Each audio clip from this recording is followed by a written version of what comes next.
Let's start by looking at the structure of the present continuous tense. This tense is formed using the verb to be and then the main verb plus ing. I am running.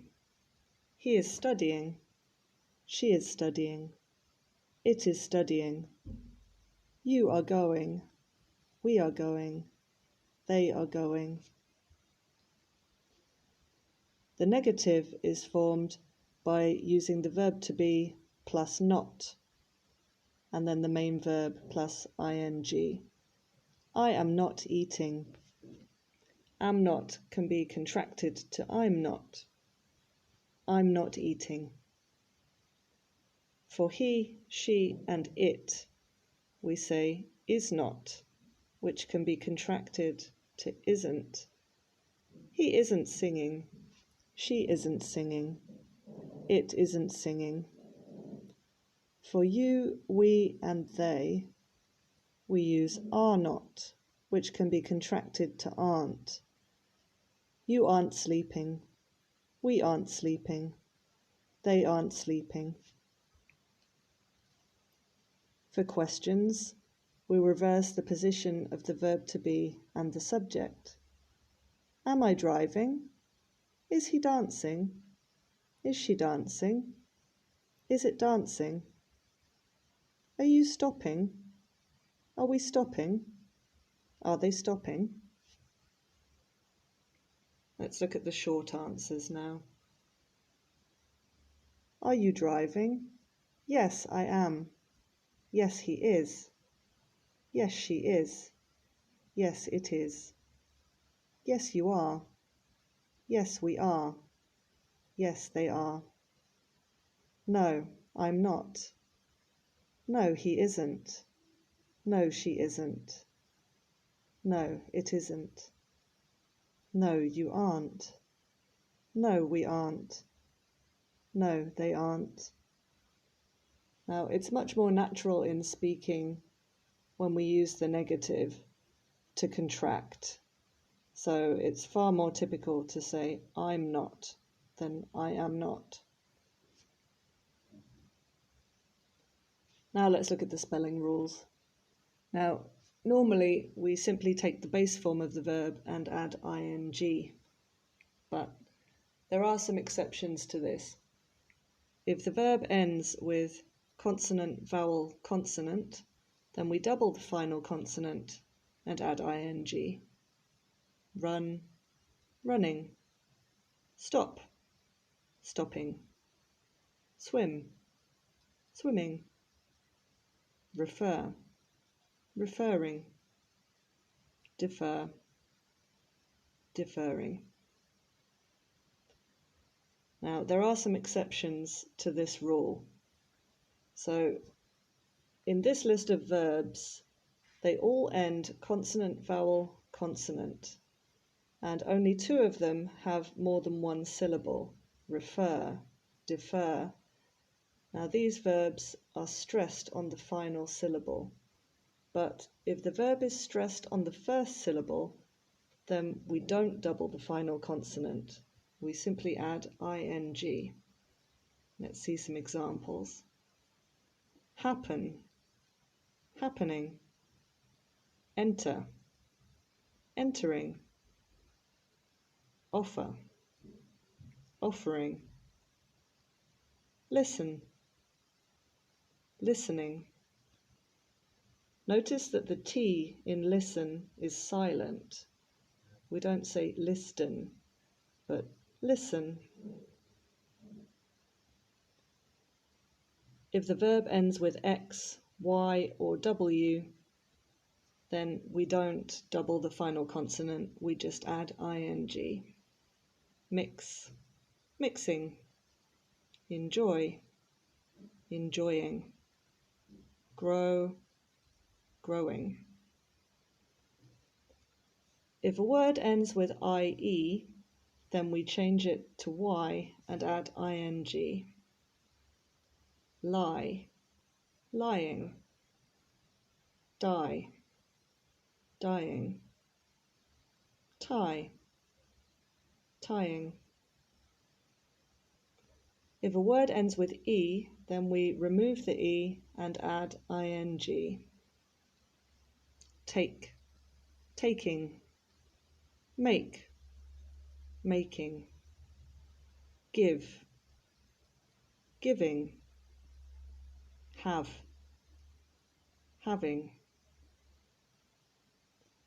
So, when do we use the present continuous tense?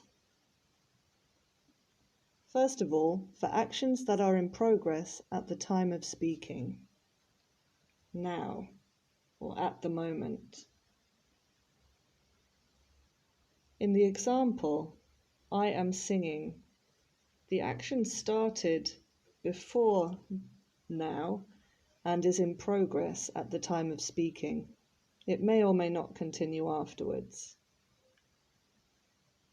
Let's see some more examples. I am waving.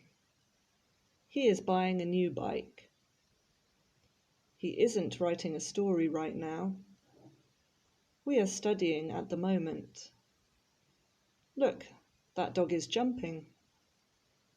What are you doing? I'm pointing at the board. Listen, he's playing the piano. We also use the present continuous for temporary situations. I am staying with my mum for a fortnight. What's a fortnight? A fortnight is a period of 2 weeks. Okay, so in this case, the action is temporary. I'm staying with my mum now and for 2 weeks in total. But after that, then I will be going back home and the action will be finished. I'm staying with my sister for a few months. When those few months have finished, then I'll go back home. He's learning to drive at the moment. Hopefully he won't be learning to drive forever, though you never know. We are sleeping downstairs until the bedroom has been painted.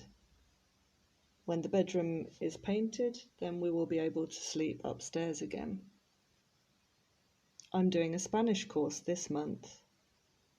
Next month the course will be finished and I won't be doing it anymore.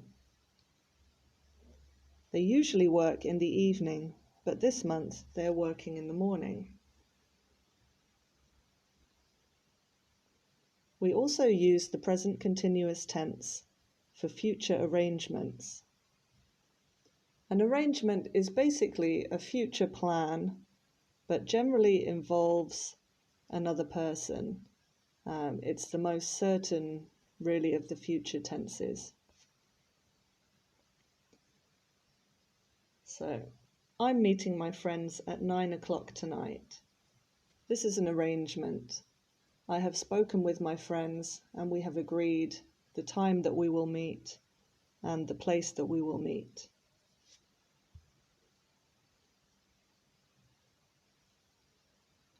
I'm going to France in the summer. We're meeting at 10 o'clock tonight. He's seeing the dentist on Friday. They're playing in the concert on Saturday morning. What are you doing tonight? I'm catching the 6 p.m. train. She's going to the cinema later.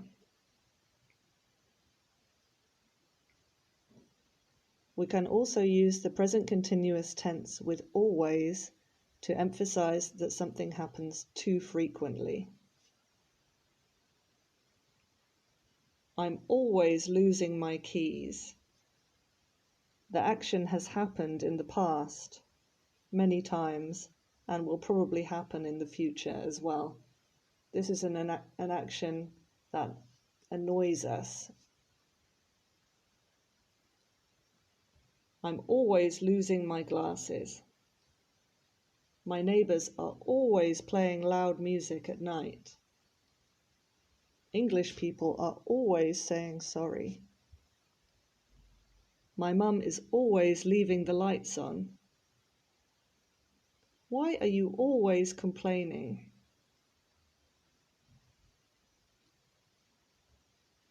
And finally, we can use the present continuous tense to describe a photograph, what is happening in a photograph.